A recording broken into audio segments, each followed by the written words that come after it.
Hi everyone, it's been a little bit, but I am on here. It'll probably be another week again before I can get on here again, but I wanted to hop on and do a video. I've had a request to talk more about adrenal fatigue specifically. So I wanted to give my perspective on that. I also wanted to say before I get started that I am going to make the official announcement on the publish date for my book in January. I'm going to send that out on my mailing list probably later today, maybe tomorrow. So that will be an official announcement coming out later. And if you're on my mailing list, you'll be the first to hear the actual date, so you can mark that on your calendars. I think I've decided to not do pre-orders because I really want to try to see if I can get on some of those like top lists on Amazon. And if everyone who wants to buy a book buys it in like that first week it comes out, I'm more likely to like launch up onto that list where more people are then going to be able to see it. So I think I'm just going to have my launch date be the first date that you can buy the book. And so I will have everyone mark their calendars so we can all do that and reach that goal together. So if you're not on my mailing list, make sure you go to my website, wholebodyhealingeugene.com, and get signed up for my mailing list so that you can be the first to see that announcement. Yay! Okay, so now that all that business stuff is out of the way, let's talk adrenal fatigue. So, you may have heard people criticizing the term adrenal fatigue because it kind of implies that the adrenals just get tired, right? Like our adrenal glands they just get really tired and they just stop making adrenal hormones, right? So adrenaline and norepinephrine and cortisol. So that's not really accurate, so I actually think that is a valid critique of the term. I don't think it means we have to do away with the term. We just have to be a little more thoughtful about like what we're really picturing when we say it, you know? I mean, I think adrenal fatigue resonates with people because people feel super fatigued when they have issues with their adrenals. So the key is really that the adrenals lose the support they need to function properly, right? That's really the key here. It's not so much that they just kind of get tired, and stop working. It's that they don't have the proper support to be working optimally. So there's two phases to adrenal fatigue, and it's much, much easier to correct this issue if you catch it in the first stage. But unfortunately, a lot of people don't. It can still be reversed, it just takes a little longer and takes a little more work. So the first stage is where you have chronically high cortisol.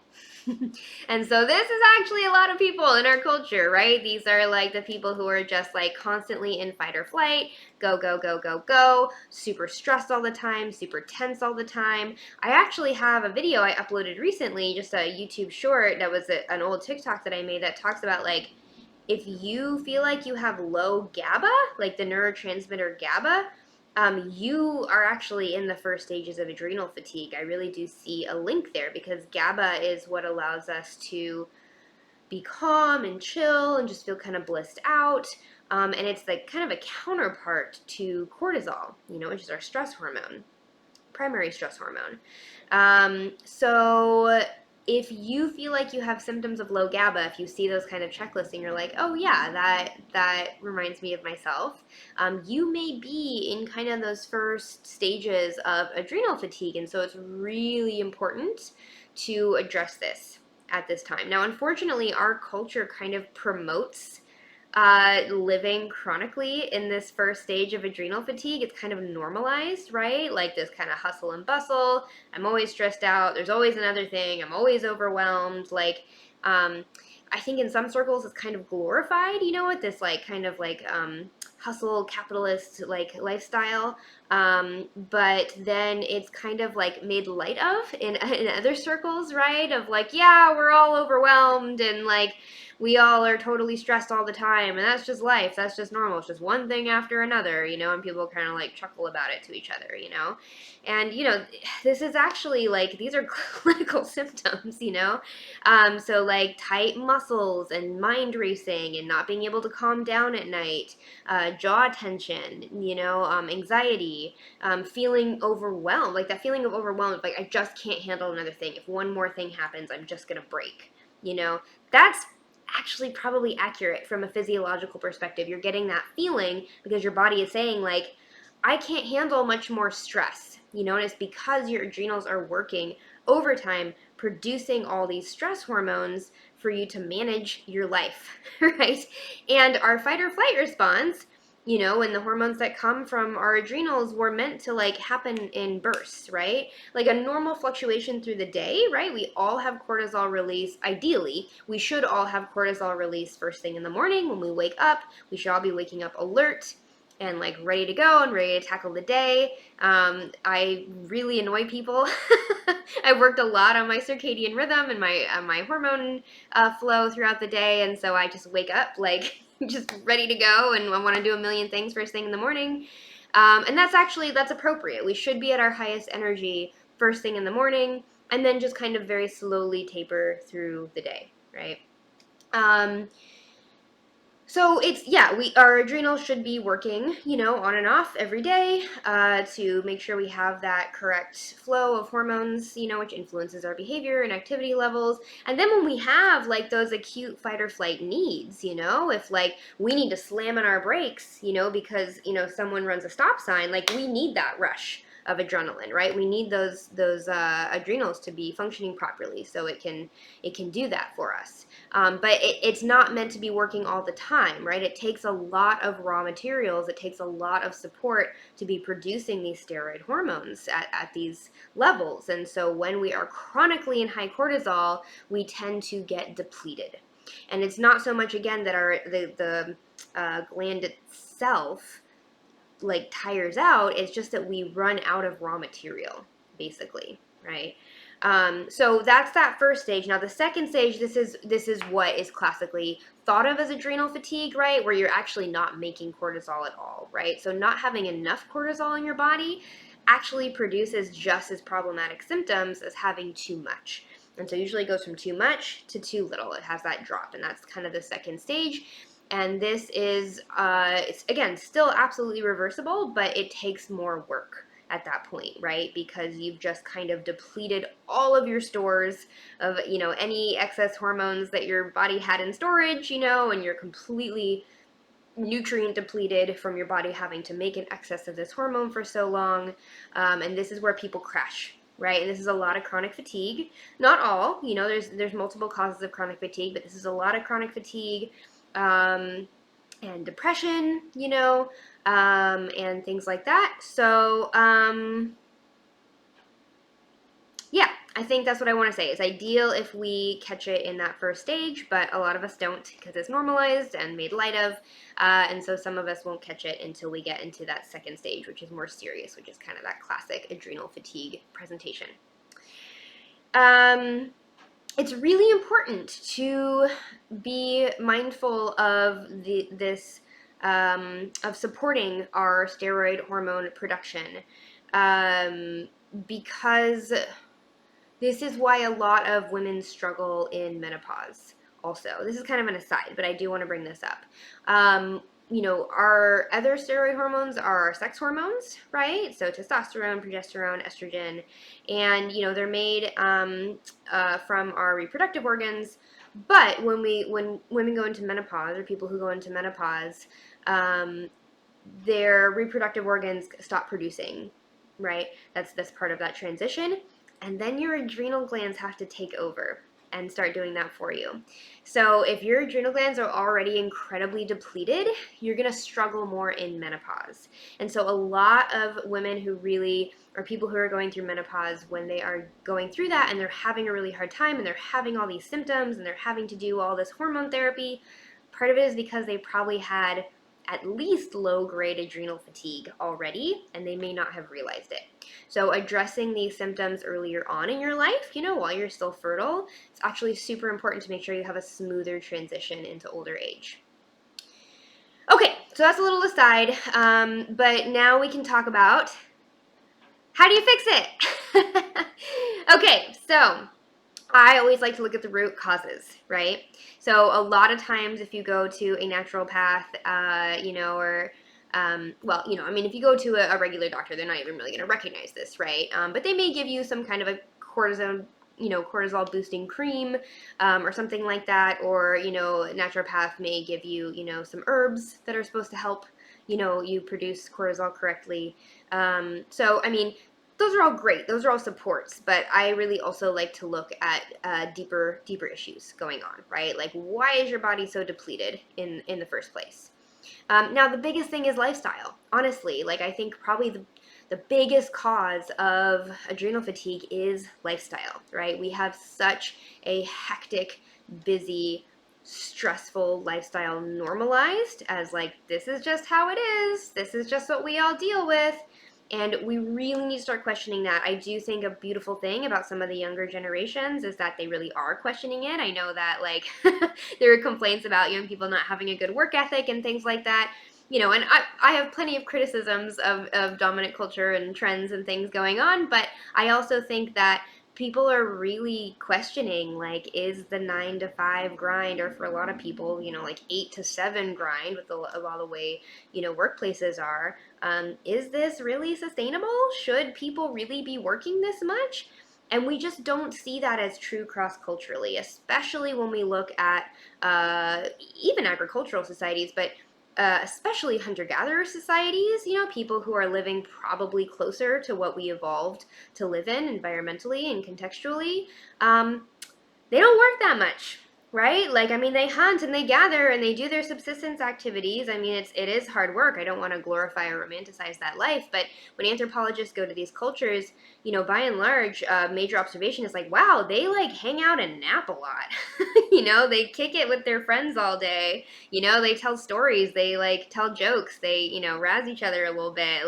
They're chilling a lot of the time. And I think that is more of a natural state for humans. I do think we are more closer to other carnivores, in terms of our behavioral patterns in a lot of ways. And you look at cats, lions, wolves, they're laying around most of the time, and obviously we've got more complex things going on than them, but I think we really need to rethink how much work is actually optimal, and obviously there are real economic constraints people have, but I do think that a lot of people do have more options. A lot of people take on unnecessary responsibilities. They're dealing with a lot of guilt, a lot of stories or beliefs around productivity or what they should be doing or how they should be caring for others, and all of these really complicated things. I think a lot of people actually have more space that they could create in their life than they are. And I'll be honest, I'm calling myself out right now.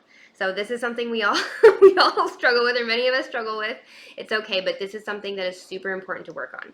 Just stress, just lowering your overall responsibility load and stress levels as much as you can.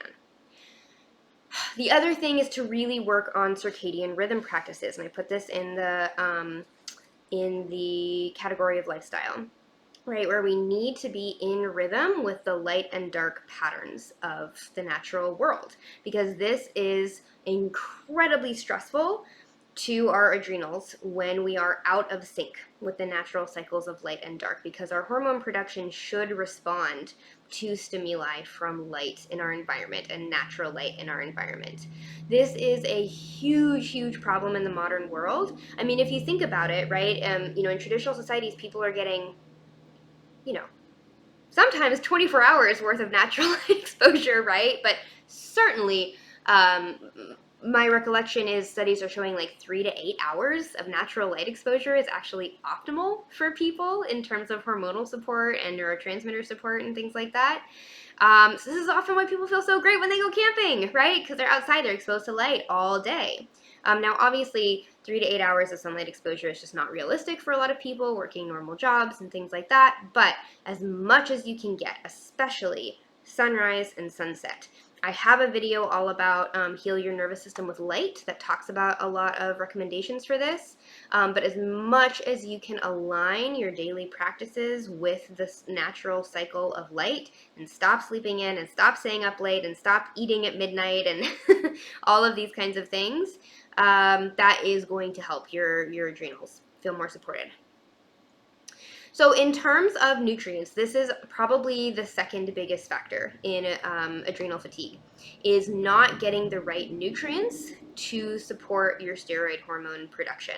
And so your body runs through your stores of nutrients that they need to make cortisol, and now there's nothing left. There's nothing it can use to make it, and so you have this major crash. Our steroid hormones are made from cholesterol. And this is part of the reason we are seeing so many hormonal disorders nowadays, is because we are now 2 generations at least into a low-fat, dogmatic, nutritional guidelines from the powers that be, right? So this is a huge problem, right? And this is part of the reason we're seeing testosterone levels crash in men. This is part of the reason we're seeing so many hormonal disorders in women. This is why so many people are having trouble during menopause. This is why we're seeing so much adrenal fatigue. Obviously, overgeneralization, there's a lot of factors here, right? But we need to give ourselves the baseline raw nutrients to make our hormones. Saturated fat is what turns into cholesterol. Yes, we do make enough cholesterol to stay alive in our liver. That's how essential a hormone it is, or a compound it is that if we don't eat any, our body will make it. But just a baseline amount to stay alive, that does not mean we're going to feel good, right? So I really recommend that people get saturated fat and a large amount of saturated fat from their diet. I often suggest 25 to 50% of your fat intake should come from saturated fat sources, which is actually not very hard to do if you're eating a pretty animal-based diet. That's pretty much like the ratio that happens naturally. The reason I suggest that is because that's the ratio of saturated fat in breast milk, and I think nature had some good insight into that makeup. So egg yolks. Egg yolks and cream. Honestly, these are the best foods for adrenal fatigue. If you want to support your adrenal fatigue, make egg yolk cream custard. In GAPS, they call this Russian custard. But this, literally eating this by the spoonful is going to be probably the best and most supportive food for your adrenals. So that would be my main recommendation. But then, of course, any kind of animal food, especially beef, beef and lamb are going to have that best fat profile, so ruminant fat. But yeah, then you got the cream and you got the eggs, and the egg yolks particularly, and that's going to be the best adrenal food. The other cofactors that we need to make our steroid hormones are B6 and zinc. And so this is true for all our neurotransmitters and all our hormones. So I have a lot of my clients on these supplements because, any range of hormonal or psychiatric imbalances may indicate the B6 and zinc. So obviously I can't give specific recommendations on dosages or things like that just on here on my YouTube channel, but I would look into that on your own, B6 and zinc as supplements. Now, of course, B6 you can get really good amounts in animal foods, especially chicken and seafood like salmon and tuna and things like that. And zinc is, you can get a fair amount in beef and lamb, and then also in oysters. Oysters are actually the best source of bioavailable zinc. So if you want to get canned oysters, or if you like eating them raw or frying them up in some butter, that is a great way to get zinc in, but some people also find that they need to supplement at least for 3 months just to get their levels back up. Not necessarily forever. A lot of people talk about copper as a support for the adrenals. I have mixed feelings about this because it's very easy to get toxic with copper, so I don't usually recommend supplementing with copper. And in fact, I think a lot of people have copper toxicity because generally copper toxicity is associated with being really keyed up and being really anxious and all this kind of stuff. And usually, especially in whole food sources of zinc, it's going to be balanced with the right amount of copper anyway. So prioritize those oysters, in your diet, and the beef and lamb and things like that. But you can also get zinc supplements that are balanced with just a little bit of copper as well, so you get it in the right ratios. So that's also an option.